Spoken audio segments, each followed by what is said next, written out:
UDF വിചാരിക്കുന്നത് അതിനെതിരെ ലീഗലായോ പൊളിറ്റിക്കലായിട്ടോ fight ചെയ്യേണ്ട, എന്നും രാവിലെ എഴുന്നേറ്റ് കേന്ദ്രത്തിനെതിരെ യുദ്ധം ചെയ്യുകയല്ല ഞങ്ങളുടെ രീതിയെന്ന് VD സതീശൻ പ്രഖ്യാപിച്ചതാണ്. എന്നാൽ പിന്നെ കുറച്ചൊക്കെ അങ്ങ് വഴങ്ങി ആ പണം വാങ്ങിയെടുക്കാം, അങ്ങനെ കേരളത്തെ സുഖസുന്ദരമായി മുന്നോട്ട് കൊണ്ടുപോകാം. ഇതാണോ UDFിനല്ലേ? അല്ല, അത് ഇപ്പോൾ താങ്കൾ പറഞ്ഞതുപോലെ LDF UDF ഒരേ ലൈനാണ് എന്ന് പറഞ്ഞത് വ്യക്തമാണ്. അത് ആ കാര്യം അത് LDF അത് തന്നെയാണ് ചെയ്തത്, UDF മാത്രമല്ല. LDFും ഇപ്പോൾ ഇതിന് ഒരു സാമ്പത്തിക പദ്ധതി ഇപ്പോൾ ഇവിടെ അസ്കർ പറഞ്ഞത് അനീഫ് അങ്ങനെ പറയരുത്. കാരണം PM ശ്രീയിൽ അവർ അവസാന നിമിഷം വരെ ഫൈറ്റ് ചെയ്തു നിന്നു. ഒരു നിവൃത്തിയില്ലാതായപ്പോഴാണ് ഒപ്പിട്ട് പോയത്. ഇല്ല, അങ്ങനെ പറയാൻ കഴിയില്ല. PM ശ്രീ ഒരു നിവൃത്തിയില്ലാതെ ഒപ്പിട്ടു എന്ന് പറയാൻ കഴിയില്ല. അങ്ങനെ ഒരു സമ്മർദ്ദമില്ല. ഒപ്പിടുന്നത് വരെ അതിലൊരു സമ്മർദ്ദമില്ല. ഒപ്പിടുന്നത് വരെ എന്ത് സമ്മർദ്ദമുള്ളത്? ഒരു സമ്മർദ്ദമുണ്ട്. ഇപ്പോൾ രതീഷ് കാളിയാറിന് എഴുതിയ ലേഖനത്തിൽ അദ്ദേഹം പറയുന്നുണ്ട്, വേറെ ഒരു കേന്ദ്ര പദ്ധതിക്ക് വേണ്ടിയും കേന്ദ്ര സർക്കാർ ഇത്രയധികം കത്തെഴുതിയിട്ടില്ല എന്നാണ് പറയുന്നത്. അല്ല, ഇതിൽ അടിസ്ഥാനപരമായ ഒരു സംഗതിയുണ്ട്. ഇത് 1998 കേന്ദ്ര മാനവ വിഭവ മന്ത്രിയായി മുരളി മനോഹർ ജോഷി വന്നത് മുതൽ, കേന്ദ്ര സർക്കാർ അതിൻ്റെ BJP അധികാരത്തിൽ വന്നത് മുതൽ അവർക്കൊരു പദ്ധതിയുണ്ട്. അവർ ഏറ്റവും ഫോക്കസ് ചെയ്യുന്ന ഈ എല്ലാ മേഖലകളേക്കാൾ കൂടുതൽ വിദ്യാഭ്യാസ മേഖലയിലാണ് കേന്ദ്ര സർക്കാർ അത് വാജ്പേയിയുടെ കാലം മുതൽ ചെയ്തു വരുന്നത്. 2014 മുതൽ മോദിയും അത് തന്നെയാണ് ചെയ്യുന്നത്. അവർക്കൊരു പദ്ധതിയുണ്ട്. നിഷ്കളങ്കമായി കേരളത്തിലെ വിദ്യാഭ്യാസ മേഖലയെ ഉദ്ധരിച്ച് കളയാം, അല്ലെങ്കിൽ ഇവിടെ കുറേ ഇൻഫ്രാസ്ട്രക്ചർ ഡെവലപ്മെൻറ്റ് നടത്തിക്കളയാം, ഇവിടുത്തെ കുട്ടികൾക്ക് ഉപകാരപ്രദമായ ഒരു പദ്ധതി ആവിഷ്കരിച്ച് കളയാം എന്ന നിഷ്കളങ്കമായ ഒരു പദ്ധതിയുടെ ഭാഗമായല്ല PM ശ്രീ വരുന്നത്.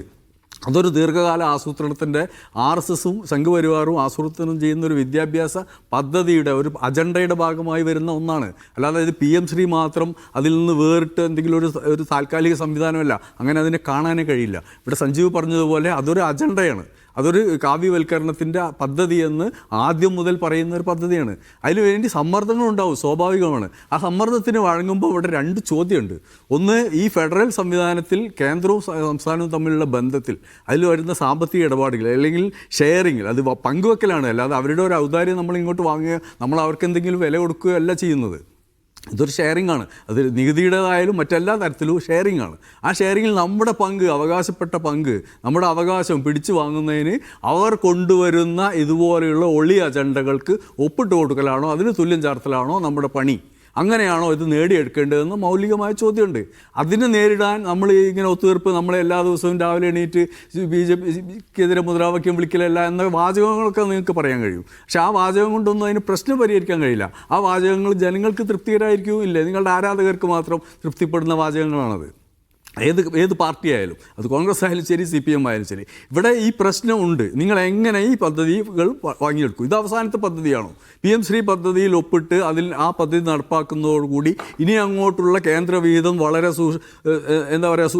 സ്മൂത്തായി നമുക്ക് കിട്ടും. വളരെ ലളിതമായ മാർഗത്തിലൂടെ നമുക്ക് അവകാശപ്പെട്ട എല്ലാ പദ്ധതി വിഹിതങ്ങളും കേന്ദ്ര സർക്കാർ തരും എന്നാണോ നമ്മൾ വിചാരിക്കുന്നത്?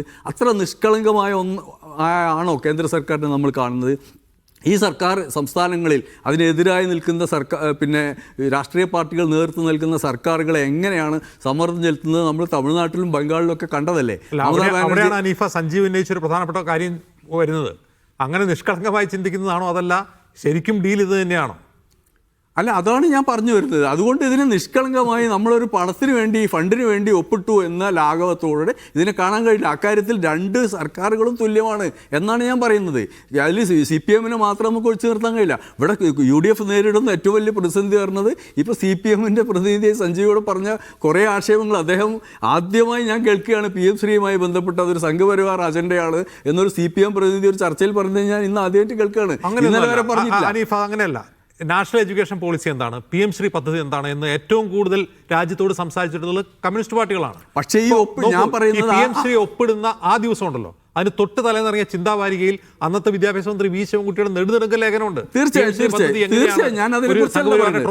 ഞാൻ പറയുന്നത് PM ശ്രീ പദ്ധതിയിൽ ഒപ്പിട്ട ചർച്ച ആരംഭിച്ചത് മുതലുള്ള കാര്യമാണ്. അതിനു മുമ്പ് നമ്മുടെ സൈദ്ധാന്തിക നിലപാടുകൾ വ്യക്തമാണ്. CPMൻ്റെ രാഷ്ട്രീയ നിലപാട് എന്താണ്, അതിൻ്റെ കേന്ദ്ര കമ്മിറ്റി തീരുമാനങ്ങൾ എന്താണ്, അതെന്താണ് ഇവിടെ അതിൻ്റെ വക്താക്കൾ, അതിൻ്റെ സാംസ്കാരിക രംഗത്തും ബുദ്ധിജീവികളും പറഞ്ഞുകൊണ്ടിരുന്നത്, അതൊക്കെ നമ്മൾ കേട്ടതാണ്. അതിലൊന്നും ഒരു തർക്കമില്ല. പക്ഷേ PM ശ്രീ പദ്ധതിയിൽ ഒപ്പിട്ടത് മുതൽ അതിനുശേഷമുള്ള ന്യായീകരണങ്ങൾ ഫണ്ട് കിട്ടാൻ വേണ്ടി എന്ന് നമ്മൾ നിരന്തരം പറഞ്ഞിട്ടുണ്ട്. CPM പറഞ്ഞത് ഇന്നലത്തെ ചർച്ചയിൽ പോലും ഫണ്ടിന് വേണ്ടി എന്നാണ് പറഞ്ഞത്. ഞാൻ ഇന്നലെ സ്പെസിഫിക്കായി ചോദിച്ച ചോദ്യം, ഇതൊരു സംഘപരിവാർ അജണ്ടയാണോ അല്ലയോ എന്നാണ് ആദ്യം വ്യക്തമാക്കേണ്ടതെന്നാണ്. അക്കാര്യത്തിൽ കോൺഗ്രസ് ഇപ്പോൾ വ്യക്തമാക്കില്ല, ഇടതുപക്ഷം വ്യക്തമാക്കിയിട്ടില്ല. ഇടതുപക്ഷ സർക്കാർ ഇത് ലീഗിനെ വിടരുത്. അല്ല, തീർച്ചയായും ഒരു പാർട്ടിയും, ഞാൻ LDF UDF എന്ന നിലയിലാണ് പറയുന്നത്, LDF ആയാലും UDF ആയാലും ഇതിൽ വ്യക്തത വരുത്തേണ്ട ആദ്യത്തെ മൗലികമായ ചോദ്യം, ഇതൊരു സംഘപരിവാർ അജണ്ടയാണോ? ഈ ദേശീയ വിദ്യാഭ്യാസ നയത്തിൻ്റെ കരിക്കുലത്തിൽ സംഘപരിവാർ അജണ്ടകൾ നടപ്പാക്കാനുള്ള പദ്ധതികളുണ്ടോ? ആ പദ്ധതിയുടെ മുന്നോടിയായി വരുന്ന PM ശ്രീ പദ്ധതി ഒരു സംഘപരിവാർ അജണ്ടയാണോ? അങ്ങനെയാണ് എങ്കിൽ പിന്നെ അതിൽ യാതൊരു ഒത്തുതീർപ്പുകൾക്കും വ്യവസ്ഥയില്ല, അതിന് സ്കോപ്പില്ല. നിങ്ങൾക്ക് അതിൽ പണം വാങ്ങി ഒത്തുതീർപ്പുകൾ നടത്താൻ കഴിയില്ല.